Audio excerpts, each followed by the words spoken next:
Como tal, la lesión renal aguda es una de las patologías más frecuentes que nosotros nos vamos a enfocar en la práctica diaria y ha ido cambiando mucho bastante en el tiempo, y esto es porque antiguamente pues no había una clasificación y no había una definición como tal de lesión renal aguda. Antes era enfermedad renal aguda, insuficiencia renal aguda, falla renal aguda, tiene muchos nombres. Pero actualmente la CADIGO, que es la entidad internacional que ve todo el tema de enfermedades renales, ha establecido de que se deben de estandarizar los términos. Y actualmente la lesión renal aguda es el término que se usa para identificar a aquel paciente que tiene un deterioro de la función renal. Entonces no quiero que en las prácticas o cuando les consulte me digan tiene una insuficiencia renal aguda, tiene una enfermedad renal aguda, no. El término exacto es lesión renal aguda como tal, hasta que se cambien los términos. Y si ustedes quieren hacer un trabajo de investigación, por ejemplo, supongamos prevalencia de lesión renal aguda en COVID, el término debe ser como tal, lesión renal aguda, no insuficiencia renal aguda y los otros términos que les he comentado, ¿ya? Entonces, para más o menos enfocarnos en la epidemiología, casi la lesión renal aguda se presenta entre el 5 al 10% de los pacientes hospitalizados. Es muy poco en porcentaje, sí, pero cuando nosotros vemos el porcentaje desde el punto de vista de la comunidad, la lesión renal aguda es muy común y muy frecuente. De los pacientes hospitalizados, sí, pues son muy pocos. Pero dentro de aquellos que tienen incluso lesión renal aguda, casi la mayoría se encuentran en unidad de cuidados intensivos. Casi todos los pacientes, o más de la mitad, que se encuentran en la UCI por cualquier tipo de causa, motivo, infección, shock y lo que tú quieras, casi el 60% tiene una lesión renal aguda como tal, independientemente del grado en que tengan, ¿no? Y algunos de ellos presentan pues necesidad de una terapia de reemplazo renal, en este caso diálisis como tal. Ahora, dentro de ellos, el hecho de tener una lesión renal aguda aumenta algo muy importante, que en este caso es la mortalidad, ya que la mortalidad se incrementa ampliamente cuando un paciente tiene lesión renal aguda, independientemente de que esté en UCI, independientemente de que esté en hospitalización, independientemente de que venga de la calle con una lesión renal aguda, ya que es muy alta como tal, porque el riñón no solamente cumple la función de hacer orina. El riñón tiene unas múltiples funciones, de las cuales incluso algunas no están estudiadas. Cumple funciones inmunitarias, cumple funciones de limpiar desechos o toxinas inflamatorias, cumple funciones metabólicas como tal, cumple funciones endocrinas como tal.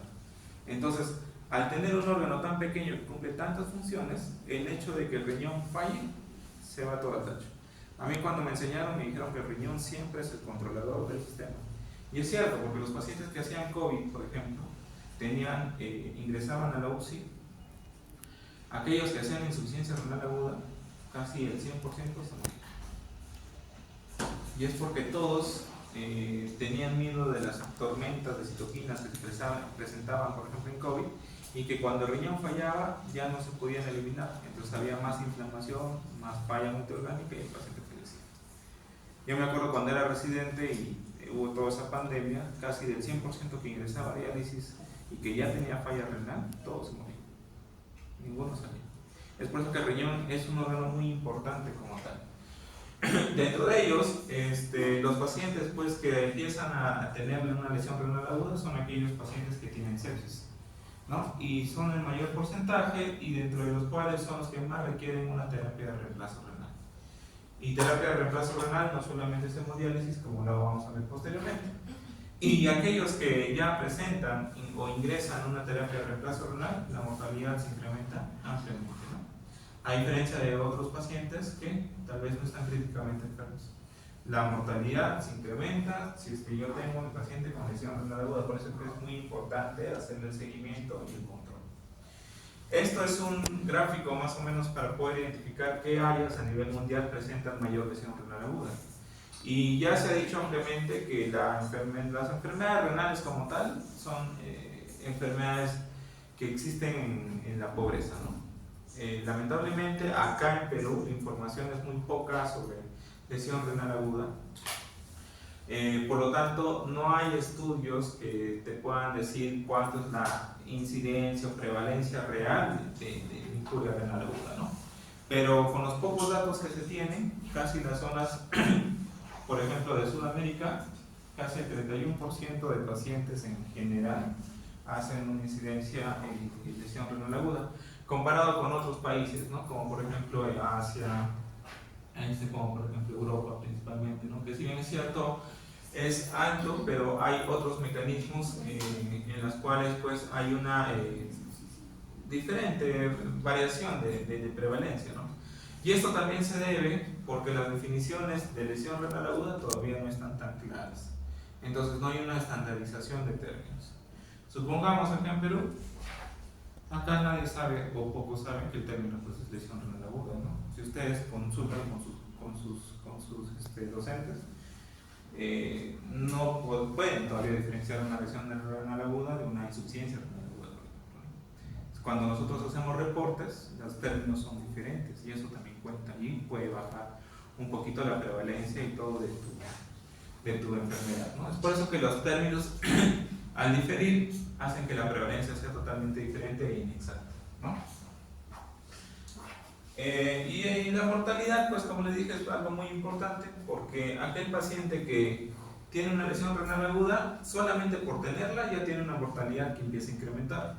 E independientemente de su estadio, por ejemplo, hay estadio 1, 2 y 3, la mortalidad pues es mucho mayor, ¿no? Entonces, si bien es cierto, mi paciente ya tiene una mortalidad por su propia enfermedad, como tal, ya predicha, el hecho de que tenga una injuria renal, una lesión renal aguda tipo 1, 2 o 3 va a aumentar como tal, ¿no? Entonces es importante valorar bastante la mortalidad en los pacientes con lesión renal aguda, ¿no? Entonces, esta variabilidad se dio por todos estos motivos, como les comenté, ¿no? Y el factor más importante es que el criterio diagnóstico que se usaba es totalmente diferente. Antiguamente, cuando yo me acuerdo que era estudiante, hace no mucho, la lesión renal aguda no tenía una definición ni una clasificación. La clasificación que en un momento se estandarizó fue esta de acá, la clasificación Rifle, que establecía a la lesión renal aguda como en riesgo, injuria, falla, lesión y end disease o ya estadio final o estadio terminado. Entonces la clasificación Rifle tuvo un consenso, empezó solamente con un consenso de expertos que tal vez fue globalizándose, pero en la cual todavía se encontró un poquito de discordancias como tal. Y ya posteriormente la clasificación Rifle pasó a evolucionar a los criterios Akin. Los criterios Akin es el siguiente criterio que se utilizó y que también fue estudiado y estandarizado y establecieron de que tal vez no era el criterio más adecuado, ya que para estos solamente era igual un consenso de expertos, ¿no? Después de Akin salieron los criterios Aki y después de Akin salieron los criterios Kadiv, los que actualmente utilizamos, que son similares a los criterios Aki, nada más. Entonces primero fue Rifle, después fue Akin y después fue Aki y ahora último Kadiv, ¿no? Pero independientemente de cuál criterio se usó, los criterios tienen o establecen solamente dos tipos de valores para poder identificar que mi paciente está en lesión renal aguda. Y uno que usamos importantemente para nosotros es el valor sérico de la creatina.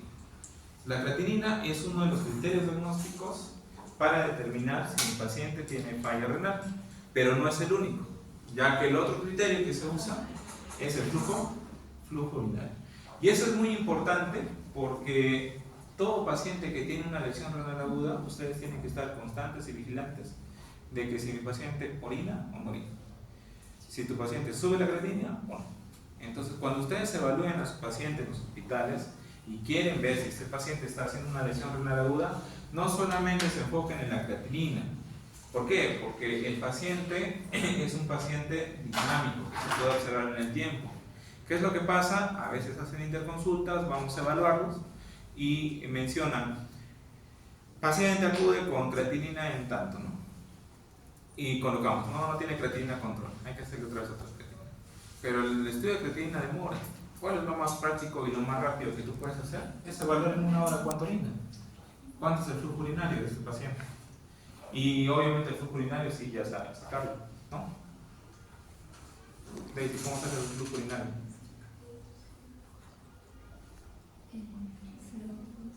No, ¿cómo sacas? ¿No te dicen el valor?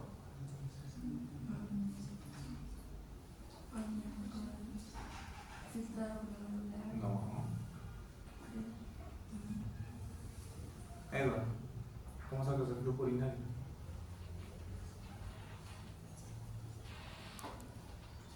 No digo el valor normal, ¿no? Sino solo cómo sacas tu flujo urinario.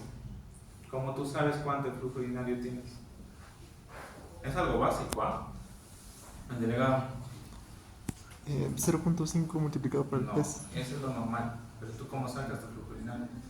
¿Y el flujo urinario? Podría ser todo flujo entre el peso y entre 24 horas. Claro, entre la cantidad de horas que tú observas, eso está bien, ¿no?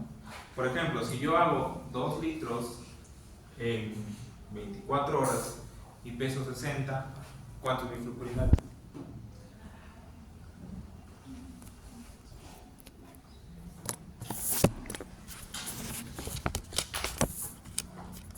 Ahora he ganado 2 litros, peso 60 y me han observado 24 horas. ¿Cuánto es el flujo urinario? 1.3. ¿Ah? 1.28, 3, por ahí. Por ahí, ¿no? 38. Ah, bueno, ya. Y está, todavía no determinamos si está normal o no. Solamente quiero que saquen el flujo urinario. Entonces, el flujo urinario está bien, ¿cierto? ¿Y yo puedo observar una hora? Sí, lo puedo observar en una hora. Supongamos que mi paciente pesa 65 kilos, me ha hecho solamente 150 y le he observado una hora. ¿Cuánto es mi flujo urinario? 65 kilos, me he orinado 150 mililitros y le he observado una hora. 2.3. ¿Sí? ¿A todos los salió? ¿Estamos ahí? Entonces 2.3 es mi flujo urinario. Entonces mira, yo no necesito el valor de la creatinina para determinar un criterio de lesión renal aguda. Yo puedo ver mi flujo urinario y ya estoy sacando y estoy viendo si tal vez cumple o no cumple un criterio de lesión renal aguda. Los criterios ahora lo vamos a ver. Ahora lo vamos a ver. ¿Sí? ¿Estamos bien? Para mí es importante porque no saben sacar el flujo urinario y eso es básico. ¿Ok? Y lo otro es de que lamentablemente nosotros para establecer una lesión renal aguda tenemos que tener una creatinina basal. Pero cuando un paciente va al hospital, pues no tiene una creatinina basal, ¿no? ¿Quién sabe cuánto es su creatinina? Nadie sabe, ¿no? Nadie sabe, ¿no? Entonces, igual los pacientes son así, van y no tienen una creatinina basal. Viene una creatinina en 5, será agudo, será crónico. Y lo importante en un paciente que tiene una creatinina alta es que establezcan primero si mi paciente tiene una lesión renal aguda o mi paciente ya es crónico. ¿Por qué? Porque mucho establece el pronóstico, establecer si es que es agudo o es crónico. ¿Qué pasa si yo tengo un paciente adulto mayor que tiene 90 años y tiene una lesión renal aguda? A diferencia de un paciente que tiene 90 años pero que ya tiene una insuficiencia renal crónica. ¿A quién le doy chance? ¿Al que tiene la lesión renal aguda o al que tiene una enfermedad renal crónica? Al agudo, porque el agudo es totalmente reversible hasta que se demuestre lo contrario. Mientras el crónico pues ya está quitando oxígeno, ¿no? Entonces ya tú ahí puedes decidir qué cosa le puedes dar al paciente, ¿no? Entonces, lamentablemente nosotros no tenemos una creatinina basal, es por eso que siempre nos enfrentamos a problemas de que si es agudo o es crónico. Y ya después vamos a saber identificar. Para mí, con que hayan sabido identificar cuál es agudo y cuál es crónico, para mí es suficiente. Porque van a ver que hay hasta residentes que hasta ahorita no te identifican como tal. ¿Ya? Bueno, acá la imagen ya se sobrepuso, pero es casi lo mismo que les dije anteriormente, ¿no? Están los criterios de Rifle, los criterios de falla renal aguda, los criterios Akin y los criterios de Cadigo, que son los que actualmente utilizamos, pero ya posteriormente va a cambiar. ¿Por qué? porque actualmente ya están entrando mucho en boga los biomarcadores de lesión renal. La creatinina para nosotros es un marcador tardío.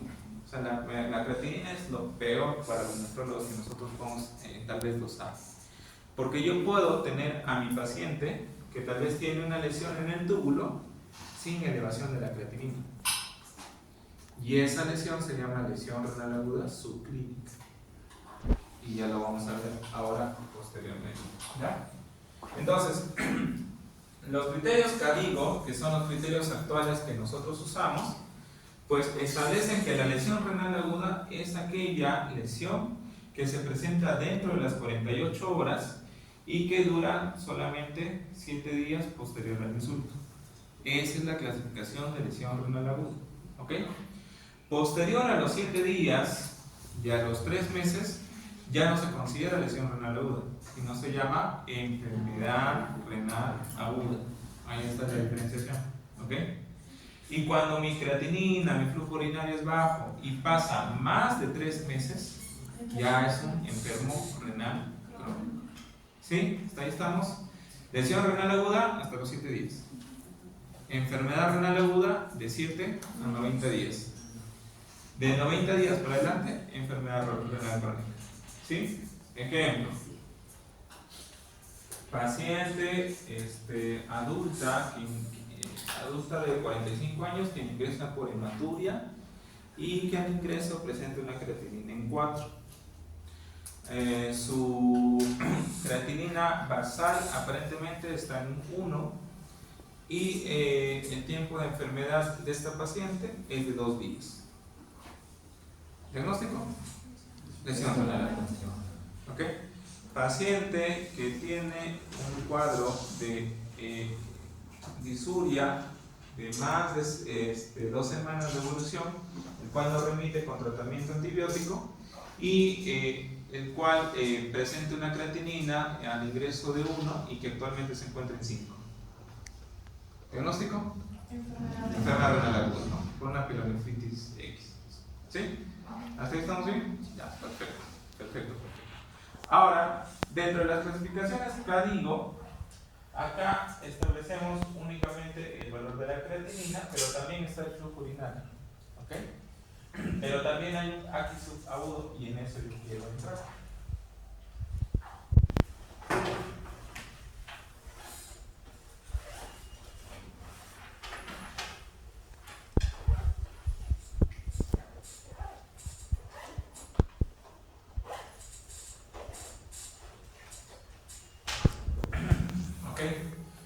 Para que yo tenga una lesión renal aguda, pues voy a tener principalmente mi túbulo, y al cual pues este túbulo se va a necrosar, hace una necrosis tubular aguda, ¿cierto? Cuando yo tengo una necrosis tubular aguda, la falla renal es inminente. Mi paciente va a tener elevación de la creatinina, va a tener deterioro de la función renal, como tal. ¿Y cómo yo voy a detectar a mi paciente? ¿Dosándole qué? De creatinina o viendo el flujo urinario. ¿Sí? Hasta ahí estamos bien. Entonces, cuando yo ya tengo alteración de esta, yo ya le voy a llamar una lesión renal aguda. Obviamente, ahorita lo estamos tomando en consideración el tiempo. Pero si yo tengo un paciente que está dentro de este cuadro, pues ya la elevación de la creatinina y la disminución de mi flujo urinario me va a dar una lesión renal aguda. ¿Sí? Ahora, actualmente las guías probablemente vayan a cambiar. ¿Por qué? Porque están saliendo bastantes marcadores que hacen o que permiten que yo detecte una NTA o una lesión tubular sin que todavía tenga alteración de estos. Y hay marcadores, eso se llama marcadores de lesión tubular.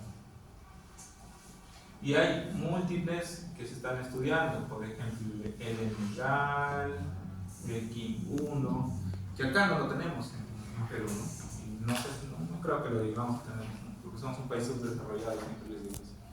Pero por ejemplo, cuando yo roté en México, ellos tienen estos marcadores y hacían seguimiento a sus pacientes para ver quiénes más o menos iban a hacer una lesión renal aguda.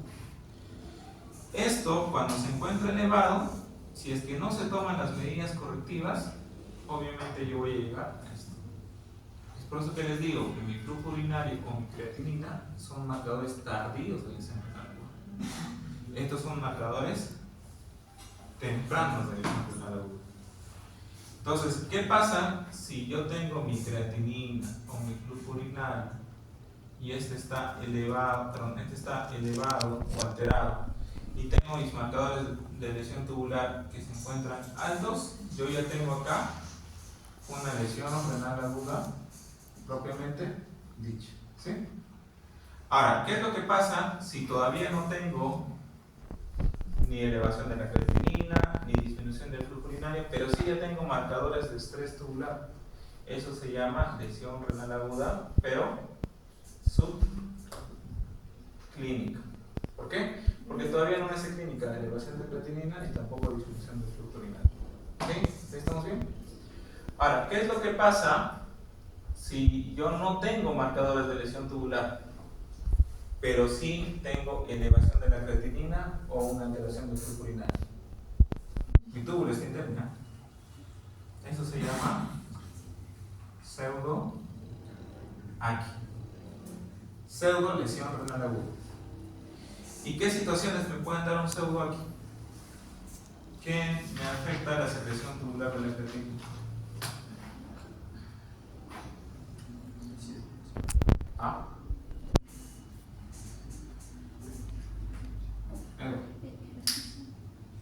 Ya hemos hablado de pruebas de función glomerular.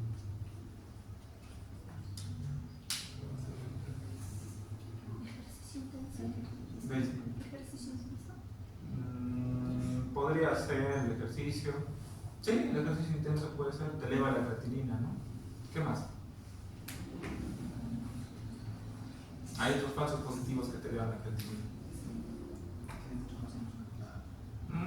Puede ser por el ejercicio. Medicamentos. Por ejemplo, el trimetoprim sulfametoxazol es un inhibidor de la secreción tubular de creatinina, ¿no? Por ende, la creatinina se eleva en mi organismo, pero no tengo marcadores de lesión tubular. Entonces, ese es un pseudo aquí. ¿Y qué pasa si yo no tengo alteraciones de la creatinina ni del flujo urinario y también no tengo marcadores? Pues está normal, no pasa nada. La clasificación va a cambiar. La clasificación de Cadigo solamente se enfoca acá, pero ya con el atendimiento de estos marcadores vamos a tener posteriormente lesiones renales agudas, pseudoaquis como tal. ¿Sí? ¿Estamos bien?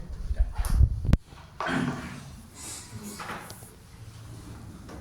Entonces, la terminología en inglés pues es acute kidney injury, ¿no? Pero si uno lo traduce, pues tiene una serie de definiciones, ¿no? Porque injury puede ser fallo, alteración, fracaso, insuficiencia, daño, lesión, pero lo que nosotros ya se está estandarizando a nivel español es que se llame como lesión renal aguda. Pero si ustedes quieren buscar bibliografía en inglés, el término es injury. ¿Ok? Entonces, la lesión renal aguda está caracterizada por la acumulación no solamente de creatinina, sino también de otros componentes de desecho, como la urea y otros que incluso no podemos medir. Si nosotros nos enfocamos de que la lesión renal aguda solamente es elevación de la creatinina, estamos perdidos. Porque existe más de 500 sustancias que se pueden elevar cuando el riñón falla y que no lo medimos. Es difícil medirlo. Y que incluso algunos, su significancia clínica todavía no está tan demostrado, tan determinada. Es por ende que nosotros no llamamos a la creatinina como tal o a la urea como tal como producto de desecho, sino llamamos a todos en conjunto como toxinas urémicas. Entonces, la urea es una de las toxinas urémicas que se elevan. ¿Ya? Así que no vayan a pensar que la urea lo es todo o la creatinina lo es todo. Esta se presenta por una variedad de causas, ¿no? Y producen básicamente alteraciones para mantener el balance hídrico y electrolítico, que es lo más importante. Cuando tengo una lesión renal aguda, lo primero que se me altera es el medio interno. Es por eso que yo tengo que aprender a manejar hiponatremias, hipernatremias, hipercalemias y todo eso. Las hipercalcemias igual. Porque es lo primero que se va a dañar. ¿Ok? A diferencia de la enfermedad renal crónica, en la cual ya las funciones en total van a ir bajando un poco. Y esto es lo que quería más o menos colocarles para que nos puedan entender sobre las toxinas urémicas.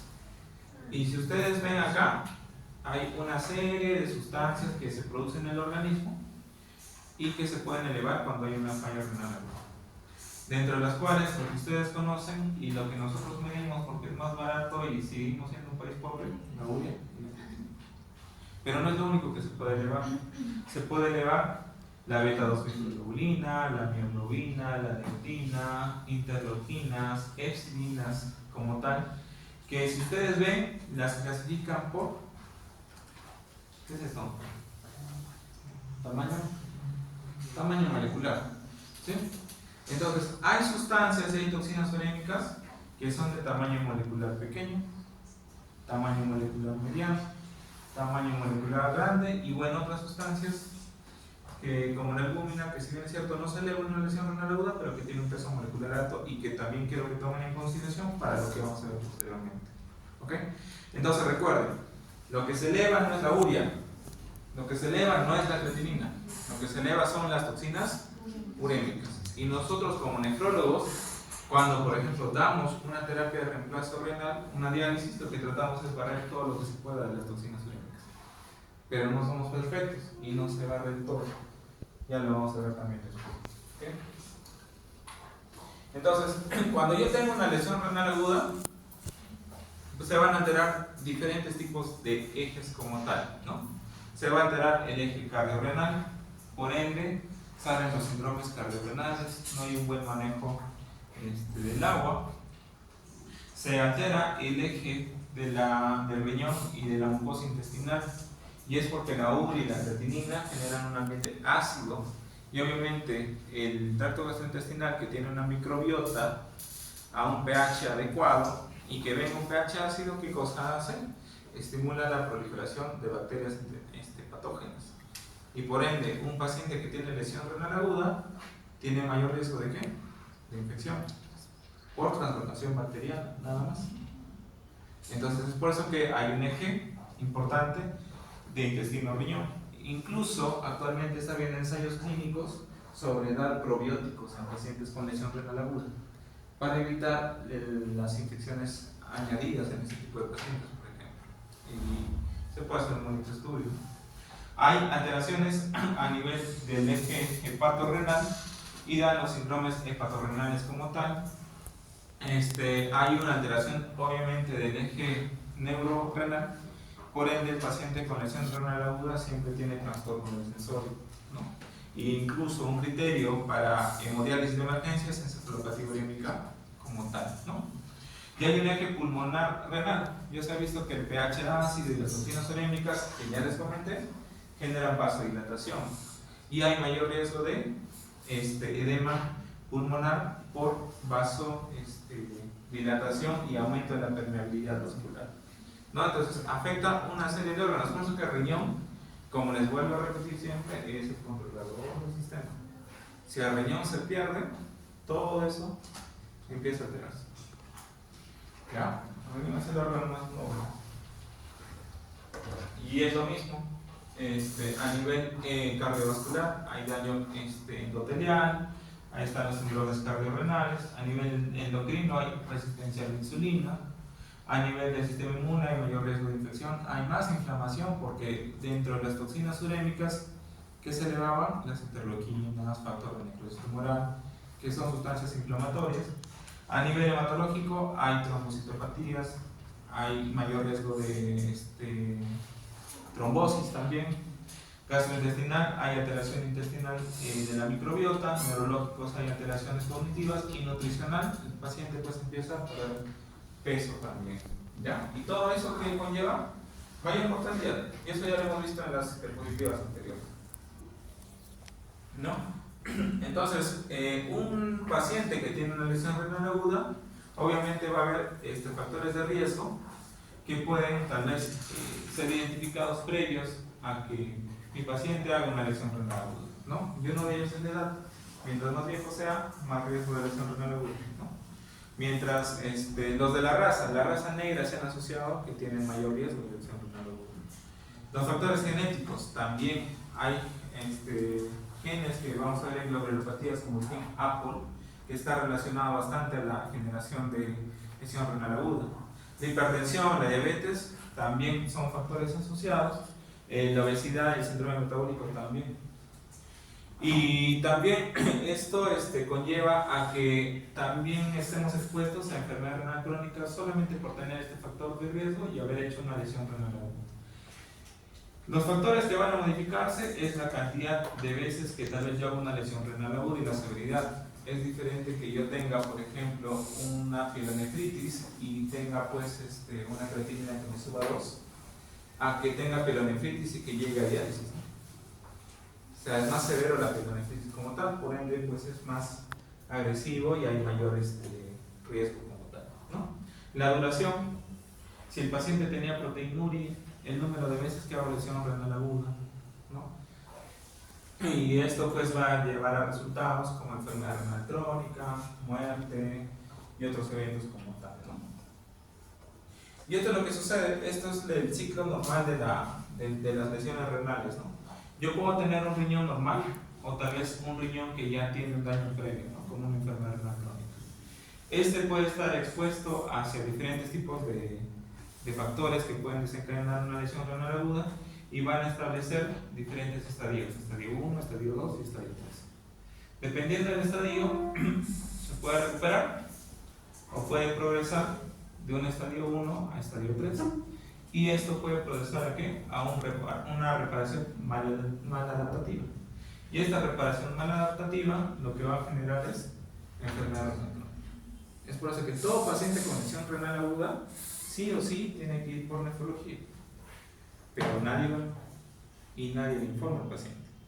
Porque el hecho que tenga ya una lesión renal aguda le aumenta el riesgo de que ya este paciente tenga una enfermedad renal crónica. Y a veces detectamos estos cuando ya están en estadio 5, estadio 4, donde ya no podemos estar.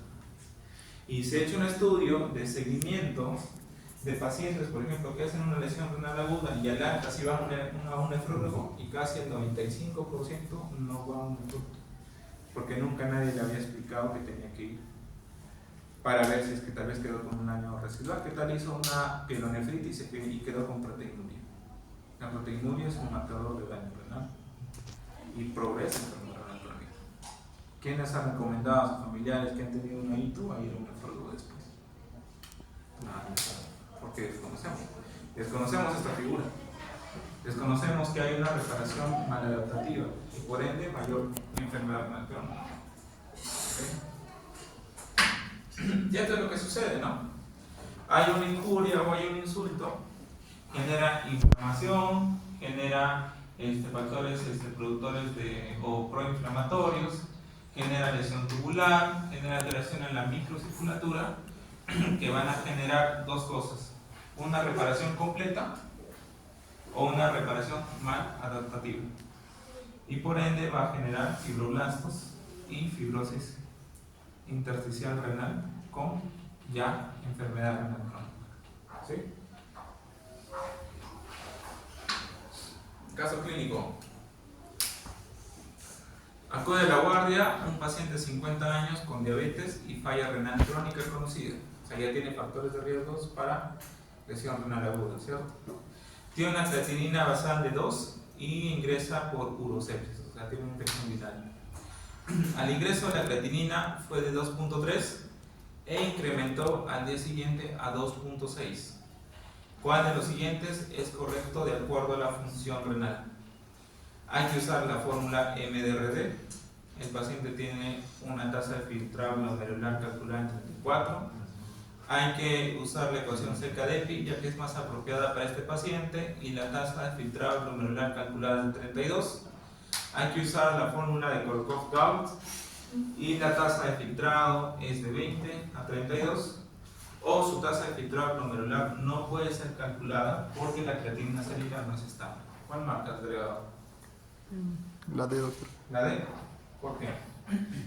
Porque tiene creatinina variable. Tiene creatinina variable. Ya. ¿Tú, profesora, cuál marca? ¿Qué te han dicho tus compañeros de la B? No, sin miedo, no hay problema. ¿La B? ¿Por qué marcarías la B?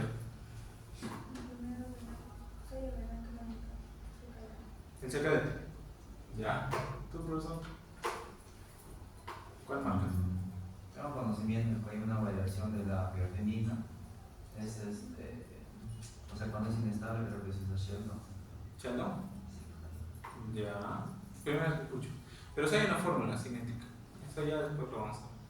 Pues sí hay una fórmula cinética. Edo. La B. La B. ¿Qué les hace quedar? Daisy. La B. Salía. La B. ¿Segura? Todo porque se han asustado que les he dicho que si me piden otras fórmulas, pues puedo, ¿no? No, pero el CKD no se usa. O sea, ¿qué es lo que pasa? Si tú evalúas el caso, es un paciente que tiene una elevación de la creatinina en un curso agudo, o sea que tiene una lesión renal aguda, ¿cierto? A ustedes estamos claros, ¿cierto? Cuando yo tengo una lesión renal aguda, no puedo yo determinar exactamente su tasa de filtrado glomerular. Es imposible sacar un clearance o una tasa de filtrado glomerular porque no tengo una creatinina estable. Si ustedes ven en sus rotaciones, no sé por qué, a todas las lesiones renal agudas le sacan CKD, algunos le sacan Korkov, algunos todavía siguen preguntando cuánto pesa, ¿no? Algunos estaban preguntando cuánto pesa, pero lamentablemente tú no puedes sacar una estimación de la tasa de filtrado glomerular, y esto tiene una relación fisiopatológica que no sé si está siguiendo, pero ahorita les voy a explicar. Pero ahí la clave es la B, la D. No se puede establecer como tal. Ahí vamos a ver, acá está, ahí te lo vamos a ver. Mejor lo veo antes de pasar a las definiciones.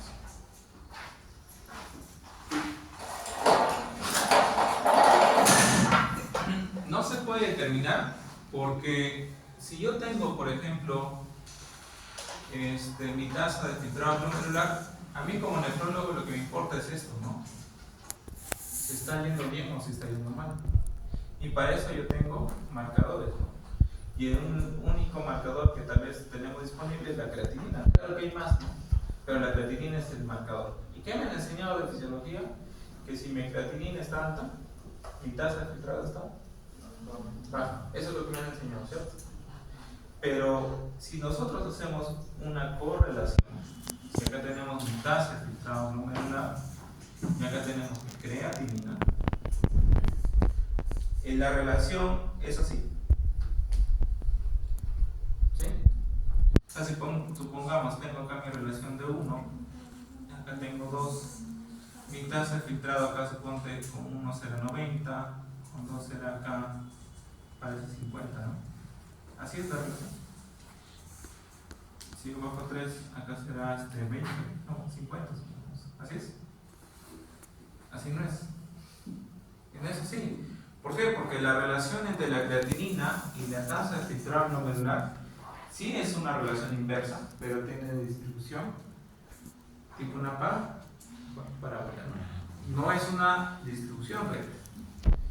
Y si tú analizas este gráfico, pongamos por ejemplo 120, si tú trazas una línea, escucha que está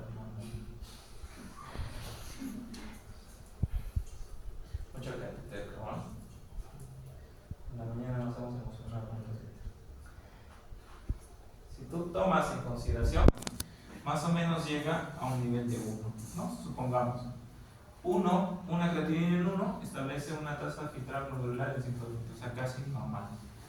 Pero ¿qué pasa si mi creatinina sube a 2? ¿Cómo está mi tasa de filtrado glomerular? ¿Ven que cae o no? Y cae un montón, ¿cierto? Establecer nada más que mi creatinina sube de 1 a 2, que tal vez para nosotros es solamente un punto, la tasa de filtrado glomerular me la ha hecho un montón. Me la ha hecho un montón. Por eso es importante establecer este gráfico. Pero ¿qué pasa si yo tengo un paciente que ya tiene creatinina basal en 6 y que me sube a 8? ¿Mi tasa de filtrado no va a bajar? Mucho. Moraleja, a mí me importa más que todo las elevaciones tal vez un poquito más cortas, con creatininas tal vez más cortas, que las elevaciones tan grandes cuando el paciente tiene creatininas más grandes. ¿Por qué? Por la distribución de la creatinina con mi tasa de filtrado glomerular. Es por eso que si ustedes ven la definición de lesión renal aguda como tal, determinan de que se empieza a pensar de que mi paciente tiene lesión renal aguda cuando solamente me eleva 0.3 miligramos por decilitro. ¿En cuánto? En 48 horas. Eso establece tu clasificación. Entonces, obviamente, si de 1 me sube a 1.3, que estará por acá, pues ya sé que hay una caída siquiera a 90. Entonces, ya, ojo, ya tengo que estar aprendiendo la visión de que mi tasa ya ha bajado bastante. No voy a esperar recién a que me suba 2 para decir, sí, recién me he enterado que tiene una falla. No, la CADIGO es clara. Establece que solamente una elevación leve de 0.3 ya indica que tiene una lesión renal aguda. Y este paciente que tiene el gráfico, o que tiene, por ejemplo, acá el caso clínico, ya ha elevado de 2.3 a 2.6. ¿Y puedo establecer su tasa de filtrado glomerular? No, pues no, porque es muy cambiante. En contexto de lesión renal aguda, no estamos hablando de enfermedad renal crónica. En enfermedad renal crónica ya tengo una creatinina basal estable. Por ende, yo ya puedo saber cuál es la tasa de filtrado glomerular real de ese paciente. Pero en este caso no. Ahora, sí hay una fórmula que se llama la tasa de filtrado glomerular cinética. Hay una fórmula de la tasa de filtrado glomerular cinética. Esto tiene internet, ¿verdad?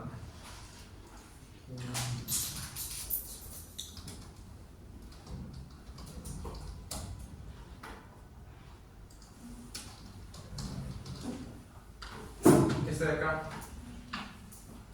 Esta es la tasa de filtrado glomerular cinética. Yo puedo ver en tiempo real cuánto baja mi creatinina, siempre y cuando yo tenga algunos datos. Por ejemplo, supongamos, era una paciente mujer, creo, ¿verdad? No sé, ya, bueno, vamos a poner que es mujer porque siempre están las cosas adultos, ¿verdad? Pongamos que tiene 20 años, ¿no? Tenía una creatinina basal de 2.0, ¿no? Al inicio tenía 2.3. Y el segundo reporte de la creatinina es en cuánto tiempo de diferencia hay. Suponte que le tomaste cuando ingresó y le tomaste al día siguiente. O sea, el que ingresó fue de 2.3, ¿no? Y el día siguiente fue 2.6. ¿Cuánto de diferencia es? 24 horas, ¿no? ¿Cuánto de tasa tiene? Entre 22 a 26. Esa es su tasa real y es la tasa con la cual tú debes corregir tus antibióticos, debes corregir tus medicamentos, debes corregir todo lo que tú quieras. Pero es dinámico, es dinámico. Ahora suponte, si por ejemplo la creatinina me sube a 5, ¿no? Ya no me filtra nada. No te filtra nada. Entonces, cinéticamente tú estás viendo cómo es el comportamiento de tu tasa de filtrado glomerular. Pero es solamente en casos de lesión renal aguda. ¿Ya?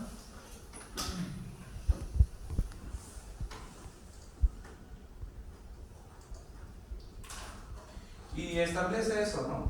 Las guías CADIGO. La guía CADIGO establece nada más que nosotros tenemos que tener mucha atención cuando yo tengo nada más una elevación de 0.3 milímetros, 0.3 miligramos por decilitro de la creatinina. ¿Okay? Esta es la guía, la comparación de las guías Rifle aquí en CADIGO. Y tanto en la CADIGO establece el valor de, como ustedes ven acá, 0.3 miligramos por decilitro en 48 horas.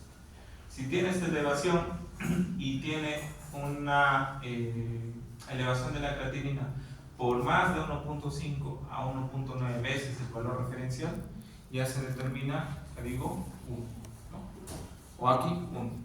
Si es que se establece entre 2 a 2.9 el valor referencial, es digo 2. Si es que tiene más de 3 en relación al basal o requiere terapia de reemplazo renal, el paciente ya tiene una digo 3. ¿Sí? Tienes un paciente que tiene creatinina en 1 y que ingresa con 5. ¿Qué código es? 3, pues, ¿no? Porque ha triplicado su valor basal. ¿Sí? Tienes un paciente que tiene una creatinina en 1 y que sube 1.5. ¿Qué código es? 1. ¿Sí? ¿Ahí estamos bien? Ya. Ahora, en el caso del flujo urinario, el flujo urinario, como ustedes lo han dicho, el flujo urinario normal es 0.5 mililitros por kilo por hora. ¿Sí? Los exámenes, los ejercicios que habíamos sacado tenían pues 2 y 4, pero no estaban orinando bien y lo había sacado por hora. Pero si tiene menos de 0.5 entre 6 a 12 horas, ya es un estadio 1. Menos de 0.5 más de 12 horas es un estadio 2. Menos de 0.3 miligramos por kilo por más de 24 horas o no orina por más de 12 horas, ya se considera un aquí 3, ¿no? Ahora, no es que tampoco no orine nada, 0, ¿no? ¿Cómo o cuánto yo considero anuria? Menos de 100. Menos de 100. ¿No? Y oligurio, menos de 500.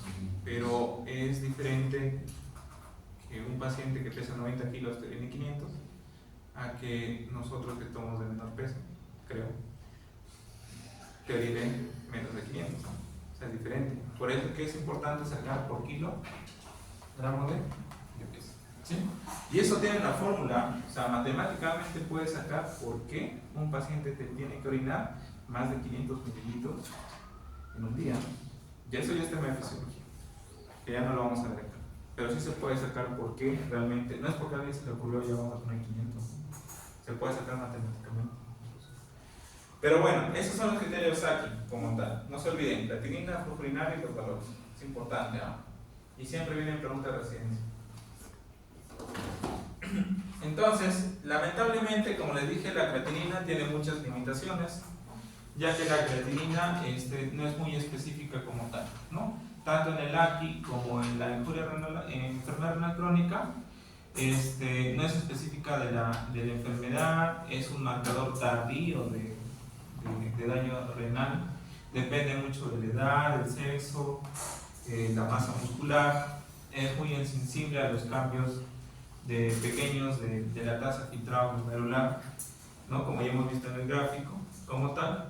Y va a depender mucho del estado hemodinámico, se altera por uso de diuréticos, también se puede interferir con algunos exámenes, como por ejemplo la bilirrubina, como tal, entre otros. O sea, para nosotros la creatinina es el peor marcador que puede haber, porque no nos predice muy bien el estado, pero es lo que hay. Es lo que hay. Por ende, están saliendo los marcadores de lesión tubular. Y como ven, hay marcadores incluso para cada segmento, ¿no? Los que te establecen marcadores de lesión tubular proximal están el Lenegal, el TIM, el IGF, factor de crecimiento insulínico BP7, marcadores de inflamación y reparación, marcadores en el Lenegal como es un marcador de lesión en nivel de túbulo contorneado distal. O sea, están saliendo muchos marcadores que ahorita están entrando bastante en estudios y que tal vez hagan cambiar la clasificación de la lesión renal aguda como este gráfico que les enseño. ¿Okay? Y por ejemplo, estos son los marcadores, cuándo aparecen y qué es lo que te indican como tal. La cistatina C, que también es un marcador, para algunas fórmulas, en caso de crónicos, también es un marcador, por ejemplo, en lesión renal aguda, ¿no? El N-GAL, el KIM, por ejemplo, que pueda aparecer 24 horas antes que tu creatinina se eleve o que baje tu flujo urinario, y que tiene un pico incluso de los 2 a los 3 días como tal, ¿no? ¿Sí? Y eso es lo que les dije, está bien, ¿qué es lo que significa? El AQI como tal, el AQI subclínico, el pseudo AQI, y donde no hay daño estructural y funcional. ¿Ya? Entonces, cuando yo tengo una lesión renal aguda, igual con la enfermedad renal crónica, lo que tengo que establecer siempre es la causa de mi enfermedad renal. Y la causa de la enfermedad renal como tal, aguda o lesión renal aguda, se establece solamente como tres cosas, ¿no? La causa puede ser prerrenal, puede ser intrínseca o puede ser porrenal como tal. ¿Cómo yo puedo identificar si es esta causa? Por ejemplo, supongamos, viene un paciente adulto mayor, 79 años, y su hijo lo trae porque no orina ya 12 horas y le preocupa eso. El paciente viene con dolor, viene con un poco de trastorno de sensorio, le tocas el abdomen y le encuentras globo vesical. Le tomas examen, creatinina en 10. Diagnóstico, lesión renal aguda, ¿cierto? Causa, por renal, pues no. ¿Por qué? Porque probablemente tiene una neuropatía obstructiva. Pones una sonda, solucionado la lesión renal, ¿sí? Paciente, adolescente, que acude a lugar de mala muerte y que se encontraba tirado en la pista con signos de vómitos a repetición. Ingresa a la emergencia, vómitos y diarrea, ¿no? Ingresa a la emergencia con creatinina en 10, encefalopático, tengo fácil, ¿no? Lesión renal aguda por prerrenal, por decirlo así. Se tomó un montón hasta la segunda. ¿Sí? Y si es que no está dentro de esos cuadros, pues lo único que te queda es la intrínseca. ¿Cuál es la más frecuente de las tres? No. La más frecuente es diarrea. Porque todos tienen diarrea, todos se deshidratan o todos tienen algún tipo de sangrado. La más frecuente y la más común es la diarrea. ¿Okay? Pero cuando ustedes tienen su paciente que tiene una lesión renal aguda, primero busquen si tiene algún cuadro de obstrucción. Si no tiene cuadro de obstrucción, vean si ha perdido sangre, si ha venido deshidratado. Si es que no ha venido así, lo más probable es que sea intrínseca. Y si yo tengo intrínseca, hay que ver las otras causas. ¿Es por alteración tubular? ¿Es por daño glomerular? ¿Es por daño intersticial o es un daño vascular? Y de ahí ya buscas, ¿no? Si es glomerular, ¿qué buscaré? Proteinuria, ¿no? Si tiene un daño tubular, ¿qué busco, Talia? ¿Qué hemos hablado en la mañana? Cilindros, pues, ¿no? Tal vez tiene ya una necrosis tubular, pues, ¿no? Cilindros ventosos. Daño intersticial, igual puede haber cilindros o hay leucocituros, por ejemplo. Las pielonefritis, por ejemplo, tienen daño intersticial, ¿no? Y si tiene un daño vascular, es raro saber, ¿no? A la final, ¿quién te va a dar todos estos diagnósticos? La biopsia. O sea, la biopsia te puede decir exactamente cuál es la causa de la enfermedad. Es por eso que una de las indicaciones de biopsia es enfermedad o lesión renal aguda de causa no identificada. O sea, esos también se biopsia. Y nos hemos llevado sorpresas, ¿no? Nos hemos llevado sorpresas. ¿Ok? Y la enfermedad, la lesión renal aguda, pues se va a dar ya como antiguamente en un estadio prerrenal y llega una NTA, porque los mecanismos de compensación se ven alterados, ¿no? Normalmente el glomérulo es un elemento que tiene mecanismos de autorregulación que está ligado gracias al sistema RAS, ¿no? Y que si nosotros alteramos el sistema RAS, lo que podemos generar es alteración de su compensación por cualquier motivo. Supongamos tengo un paciente hipertenso que toma yecas crónicos y que viene con una diarrea, no va a responder porque el sistema RAS está bloqueado y me puede hacer una lesión renal. ¿Sí? Entonces, siempre es importante conocer los mecanismos de compensación que podrían, cuando son detenidos, predisponer más a una lesión renal. Y lo que me importa a mí y la clasificación pues antigua es ver si mi paciente ha hecho un daño prerrenal o ya ha hecho una necrosis tubular, ¿no? Y esto pongo porque en realidad eso es porque preguntan siempre, ¿no? Pero académicamente no es tan factible, ¿no? La clasificación anterior es la que es mejor, pero es lo que siempre preguntan, en pena, el sodio urinario y todo eso, ¿no? Y eso espero que ya lo lean, ¿no? El FENA no es nada más que la fracción de excreción de sodio, que si yo tengo mi sistema tubular intacto, no voy a, o voy a tratar de absorber todo el sodio, por eso es que voy a eliminar menos del 1%. Pero ¿qué pasa si mi sistema tubular hace necrosis? Ya no absorbe el sodio, ¿no? Por ende voy a botar más del 1%, o sea, tiene un FENA alto. De ahí se necrosis tubular. Igual con el sodio, ¿no? Si mi túbulo está indemne, el sodio se va a absorber. Pero si ya hago necrosis, el sodio pues se va a perder por orina, ¿sí? Entonces hay alteraciones como tal. La osmolaridad igual, el sistema tubular ya no va a tal vez concentrar, por ende la osmolaridad va a ser más diluida, ¿no? La orina va a ser más diluida. A diferencia de mi osmolaridad en mi sistema tubular intacto, pues va a reabsorber más agua y va a ser más concentrada la orina, ¿no? Normalmente no encuentra cilindros, en el caso de la NTA ya encuentra cilindros granulosos, que es el más común, o cilindros tubulares y epiteliales como tal. ¿Sí? Esto siempre es pregunta de examen.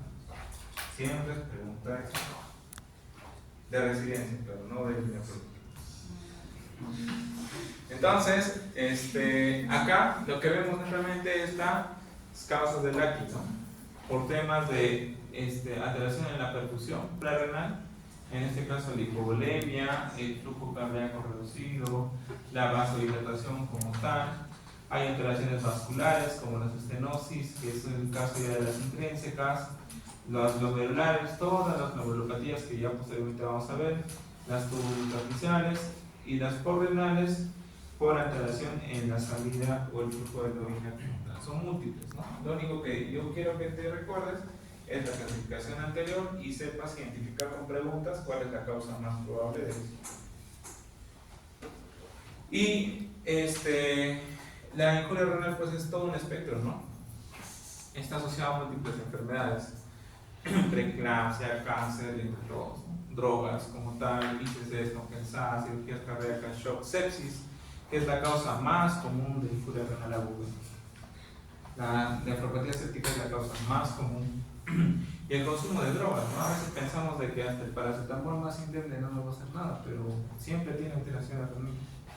Y esto es demostrado incluso con biopsias, ¿no? O sea, ningún medicamento es inocuo. Todos tienden a generar algún tipo de lesión renal como tal. Actualmente está entrando bastante en boga el manejo o la identificación de la causa por medio del uso de ecografía, el famoso POCUS, ¿no? Entonces, el POCUS a nosotros nos sirve para poder identificar, por ejemplo, la causa, ¿no? Si yo tengo un paciente con lesión renal aguda, le hago una ecografía al toque, ¿no? Encuentro una próstata grande, encuentro una vejiga grande, adulto mayor, ya sabe la causa. Le hago una ecografía renal, veo hidronefrosis, es obstructivo, ya sabe la causa. Le hago una ecografía cardíaca, puedo ver cuánto es su volumen sistólico, tal vez me falta volumen, ya sabe la causa. Entonces el nefrólogo actualmente ya está enfocado a que sí o sí debe manejar ecografía para poder determinar la causa. Y las clasificaciones van a cambiar también por el uso de ecografía en un futuro. ¿Ya? La presentación renal o la presentación clínica de lesión renal aguda generalmente es silenciosa. Los pacientes se presentan con una enfermedad aguda como la sepsis, cirugía, infecciones como tal. En situaciones ideales se debe valorar la creatinina en los meses anteriores. Por eso el nefrólogo siempre te va a preguntar, ¿y su creatinina cuánto era? O vaya su historial, ¿no? La creatinina cuánto era, para ver si es elevado o no es elevado. Porque ya les dije, diferenciar una lesión renal aguda de una enfermedad renal crónica es muy importante para el pronóstico y para el manejo. ¿Sí? Entonces, más que todo es eso. O preguntar cuánto orina, ¿no? Orina poco, orina mucho, no orina nada.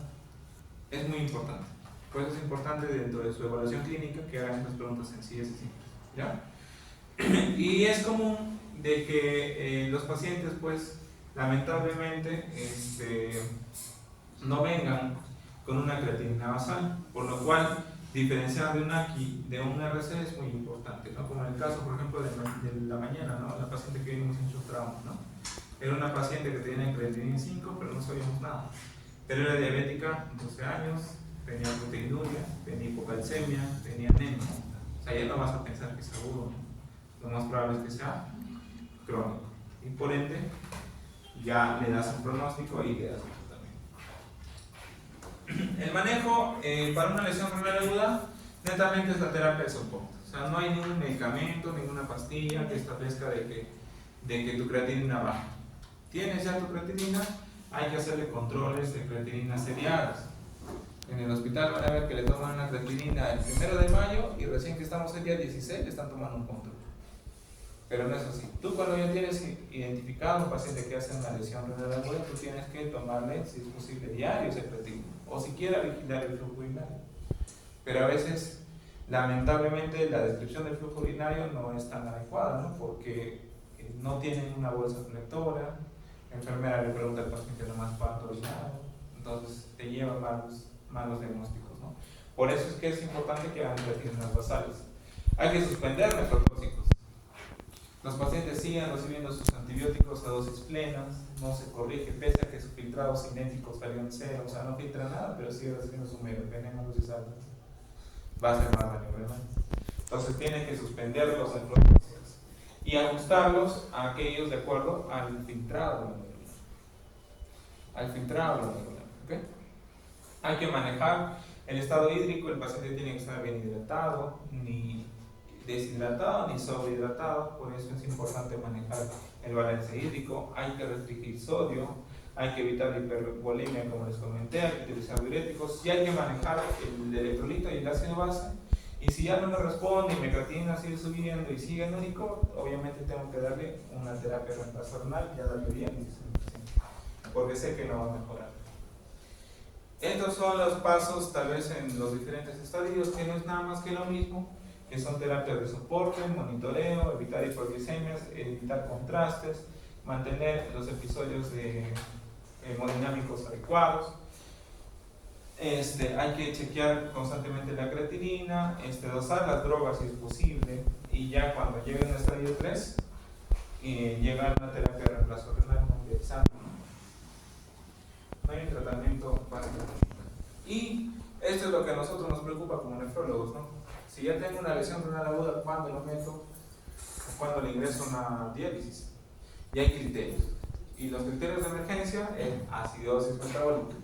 Ojo, acidosis metabólica refractaria a tratamiento. Lamentablemente acá ya de frente a acidosis ya están con diálisis, pero ni siquiera le han puesto bicarbonato, ni siquiera lo han hidratado, nada. Piensan que nosotros vamos los magos para ya compensar todo el sistema. Igual lo otro, ¿no? Hipercalemia severa, más de 6.5, también refractario tratamiento. ¿Ya? Intoxicaciones, el alcohol, los intoxicados por metanol después de parcial, los salicilatos, ¿no? Las drogas que también se pueden limpiar por medio de diálisis como tal, la sobrecarga, pero la sobrecarga hídrica con daño en órgano blanco. ¿Qué quiere decir? Me está haciendo un edema agudo de pulmón por sobrecarga hídrica, me está haciendo una hipertensión endocraniana por sobrecarga hídrica, o sea, con órgano blanco como tal. ¿Ya? Y los síndromes urémicos, ¿no? Los síndromes urémicos, encefalopatía urémica, trombocitopenia urémica, o perdón, trombocitopatía urémica, y entre otros, ¿no? Pericarditis urémica, la otra causa de ingreso hemodiálisis. Y los criterios de terapias de reemplazo renal son varias. Bueno, las terapias, perdón, son varias. Como ya les comenté, tenemos las terapias de hemodiálisis, diálisis peritoneal y trasplante renal. Pero las terapias en una lesión renal aguda solamente van a entrar las hemodiálisis y las diálisis peritoneal. El trasplante renal pues es para un paciente crónico. Crónico como tal. No vas a trasplantarlo por una lesión renal aguda. Ustedes son capaces. Entonces, la hemodiálisis, vamos a ver algo básico nada más. La hemodiálisis es un tratamiento en el cual botamos las toxinas urémicas y la tratamos de remover, corregimos la composición de los electrolitos por un medio de intercambio entre sangre y el dializado a través de una membrana semiimpermeable y por medio de un sistema de contracorriente. Hay que remover el exceso de fluidos por medio de la ultrafiltración. Los principios básicos netamente es la difusión, la convección y relacionados al movimiento de agua. ¿Qué hora es? ¿Ah? ¿Las 10? ¿Media hora?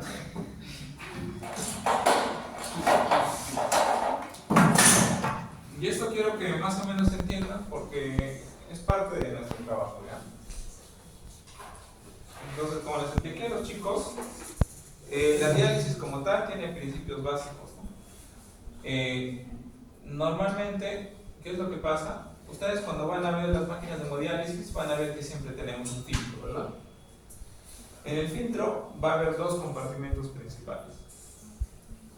Uno que es la sangre y otro que es un líquido que se llama dializado o líquido dializante. Y estos van a estar separados por una membrana semipermeable. Así que si yo lo parto, va a ser una membrana que es medio porosa. Más o menos así. ¿Qué es lo que pasa en la diálisis? Yo tengo mi paciente, por ejemplo, que tiene una urea que tiene 300, supongamos, y que va a ingresar al filtro. El dializado, pues es una sustancia libre de urea. Es una sustancia que se produce ya por diferentes tipos de mecanismos y que va a tener algunos componentes esenciales, pero la urea no es un componente que se encuentra dentro del dializado. Por eso es que mi dializado va a tener una urea en cero. ¿Okay? ¿Qué es lo que pasa si estos dos van bajando y se encuentran con una membrana que es medio porosa? ¿Qué va a pasar con la urea? Va a difundir. La difusión es un proceso en el cual una sustancia pasa de un compartimento al otro a través de una membrana semipermeable y que únicamente se diferencian en ¿qué? En concentración, ¿sí? Entonces, ¿qué es lo que pasa cuando empieza a bajar la sangre? Tal vez acá ya va a estar en 250 y acá será 50, acá será 200, acá será, sí. Acá será 150, acá será 150 y esto ya llega a un equilibrio, ¿cierto? ¿Qué va a pasar acá? Mi sangre retorna al par siempre y ha disminuido de 300 a 150, ¿cierto? Y este 150 se va a ¿dónde? Al de sangre. Así se produce mi diálisis. Igual es con el potasio. Tengo a mi paciente que tiene potasio 9, doctor. Pero mi dializado, ¿cuánto tiene de potasio? Tiene 2 miliquivalentes. Igual ingresa 9, acá tendrá 2. Por difusión bajará a 8, 3 y así, hasta 5, 4, 4.5 ya. El 4.5 y a la final mi potasio va a salir en 4.5 y el otro potasio se va a ir al desagüe, ¿no? Y así se produce mi efecto de diálisis. Y es porque la urea y el potasio son sustancias de pequeño tamaño. Por ende, solamente la difusión es el mecanismo que permite este paso de sustancias. Pero yo también tengo otras sustancias de tamaño grande, ¿verdad? Y esas sustancias de tamaño grande no van a poder pasar por difusión.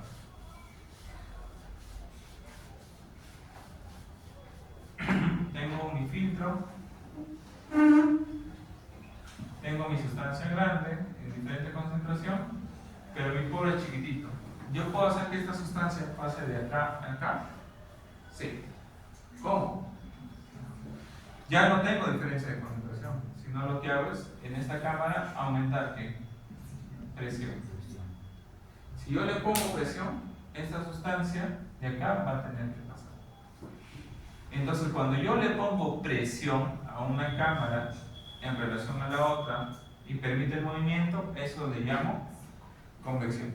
¿Por qué? Porque estoy generando un flujo a través del presión. ¿Sí? Para que se acuerden, ¿dónde seca más rápido tu ropa? ¿Cuando hay corriente de aire o cuando no hay corriente de aire? Hay corriente porque hay un flujo. Claro. Igual, la presión lo que hace es generar un flujo. Por ende, pasa su sustancia rápidamente. Cuando yo hago solamente difusión, eso le llamo hemodiálisis. Cuando yo hablo de convección, eso le llamo hemofiltración.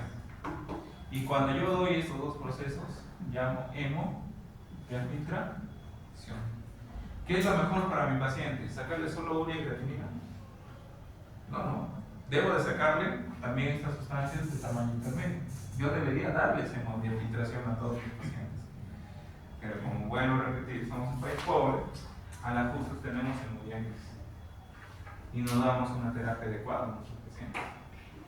Entonces, el nefrólogo no solamente te hace hemodiálisis, ya has visto que te hacemos hemodiálisis, hemofiltración, hemodiafiltración.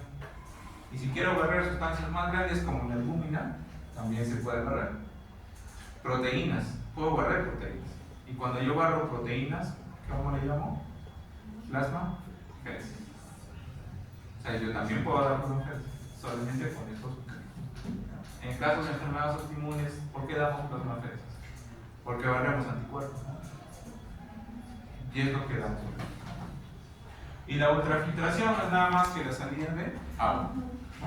Por eso preguntamos al paciente cuánto pesa, cuánto pesó, con cuánto vino de más. Por eso a veces a los enfermos les decimos, ya, programa de 3, programa de 2, programa de 4. ¿Nos referimos a qué? A 4 litros, 2 litros, 3 litros. Y tenemos que sacarle de exceso a ese paciente, porque no orina y viene con exceso de volumen. Eso es la ultrafiltración, que es el otro proceso también de la hemodiálisis y la diálisis. ¿Sí? ¿Estáis seguros? Ya vamos a acabar.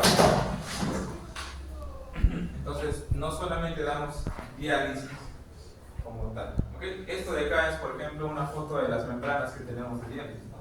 Son membranas muy porosas, pero son poros tan pequeños que solamente permiten sacar sustancias muy chiquitas, ¿no?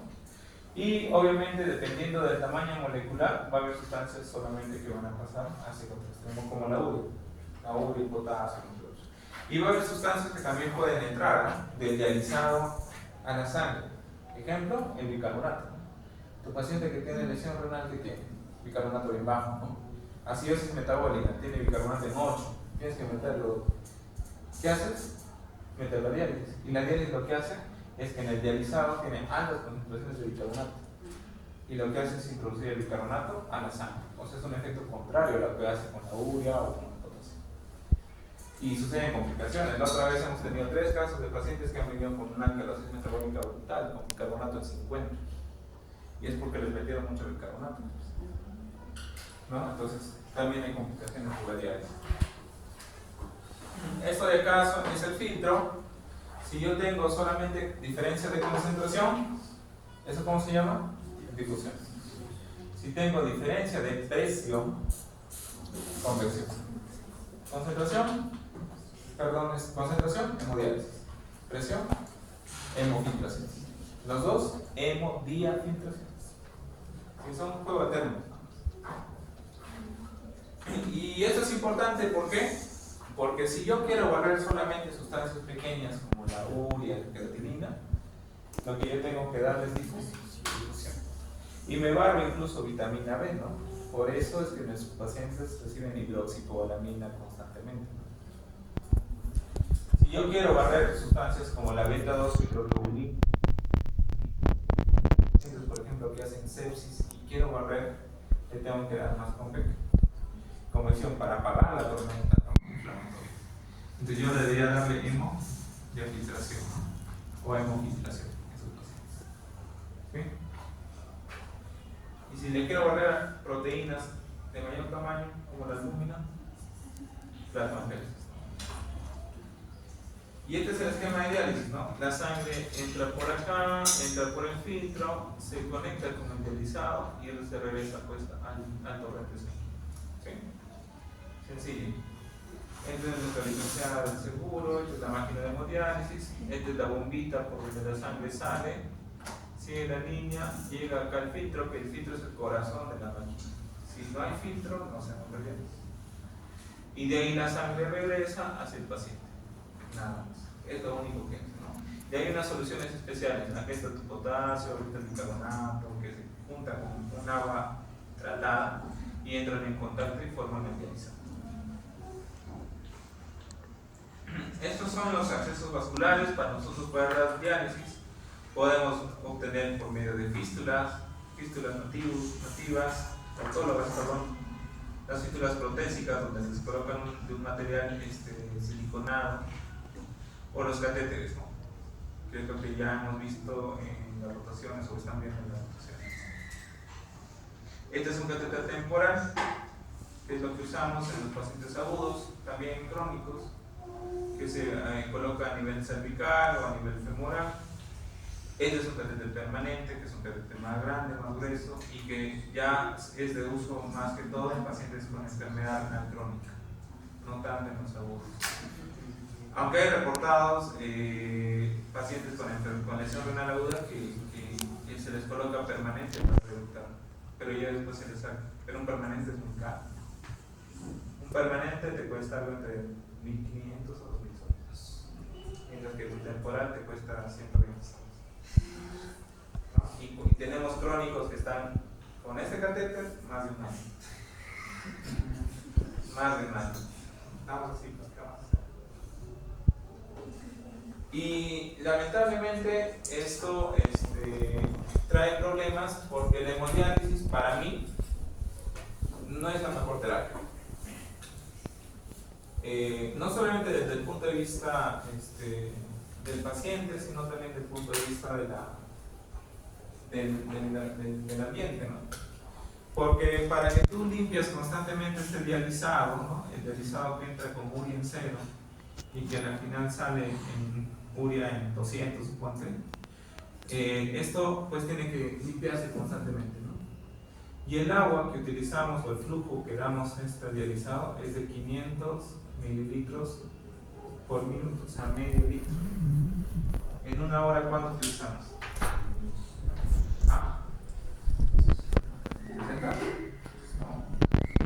30 litros. Y en 3 horas que le damos diálisis, utilizamos 100. 90 litros para dializar un paciente. Tenemos 10 pacientes en el cardiólogo. ¿Cuánto sale? 900 litros por 3 módulos. O sea, 3 turnos. O sea, multiplica cuánta agua necesitas para dializar un día. Un día. Y para dializar un mes, ¿cuántas cantidades de agua necesitas para dializar un paciente? Es por eso que la enfermedad renal crónica también, dentro del tema de salud, es una de las que más contamina desde el punto de vista ambiental, ¿no?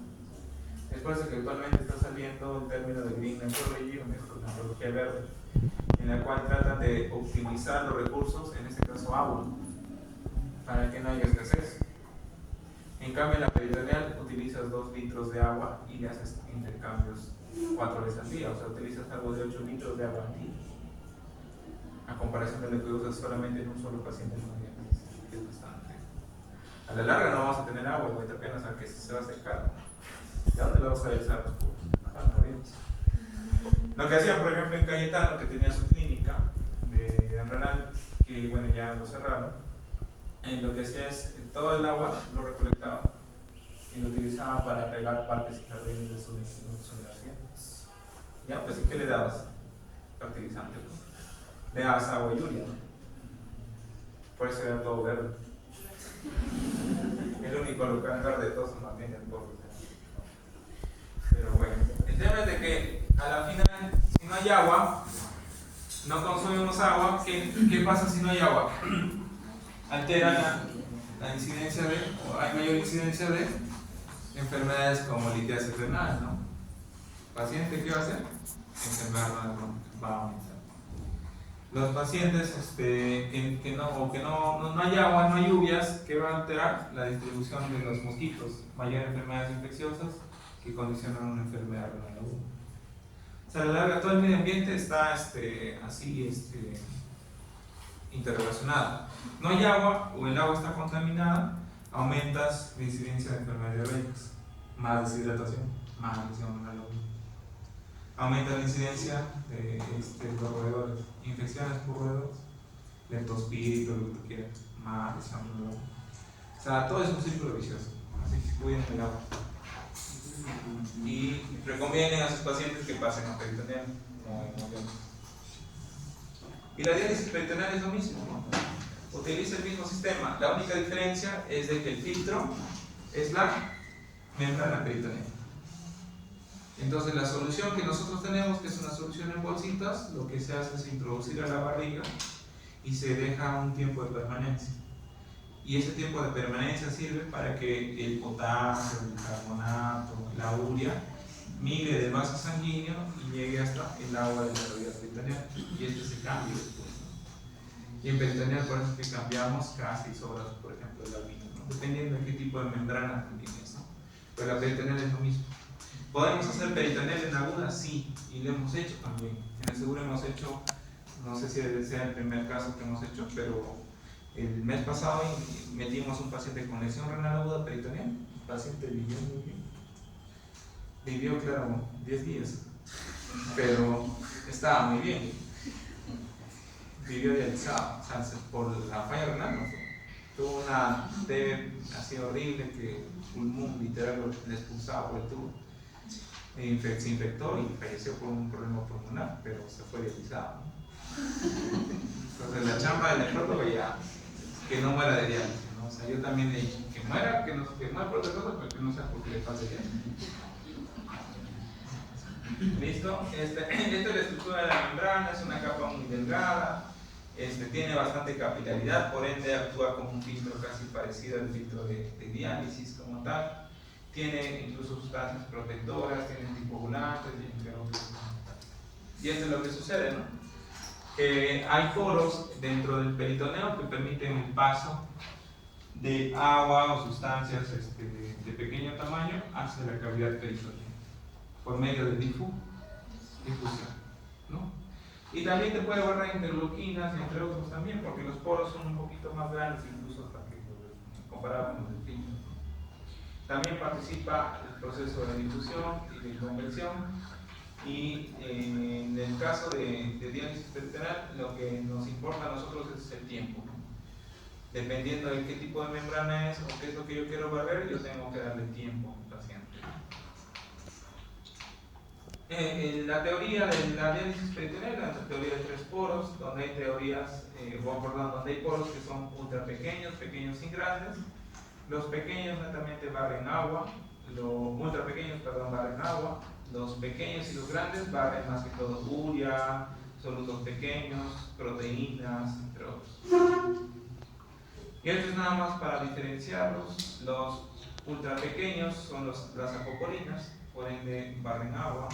Hay poros pequeños y poros grandes. Y esta es la diálisis peritoneal, ¿no?